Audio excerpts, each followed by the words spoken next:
Est-ce que tu peux m'expliquer ce que c'est un TDAH? Et déjà, est-ce qu'il y a le H ou pas? Parce que ça, j'ai compris que c'était une différence aussi. Et peut-être d'abord commencer par les adultes, parce que c'est le premier public qui va nous écouter. Et Mhm. puis expliquer aussi comment on pourra repérer ça chez un enfant. Je pense que c'est important. Alors, le TDAH, c'est un trouble du neurodéveloppement, et TDAH, ça signifie trouble de déficit de l'attention avec ou sans hyperactivité. On parle pas de TDA. Si vous parlez de ça sur les réseaux sociaux, vous allez vous faire allumer.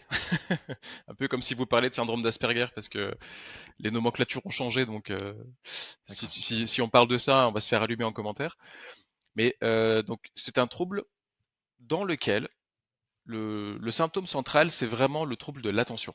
Ok. C'est vraiment, le symptôme central qui est une dysrégulation de l'attention, donc qui peut aller du côté du déficit la plupart du temps, et parfois du côté de l'hyperfocalisation. Oui. Et avec ce symptôme-là, peut s'ajouter le symptôme qui est assez fréquent, hein, d'hyperactivité impulsivité, qui peut être motrice et qui peut être mentale. Euh, C'est on, hyper pa- intéressant. on dit Pardon, vas-y. avec ou sans hyperactivité parce que parfois le versant inattentif est prédominant, parfois le versant impulsif hyperactif est prédominant, donc ça peut donner différentes formes cliniques. Donc, par exemple, si l'inattention est vraiment prédominante dans la problématique, on va plutôt parler de TDAH à prédominance inattentive, donc techniquement Ouais. un TDA, il ne faut pas le dire sinon on se fait allumer.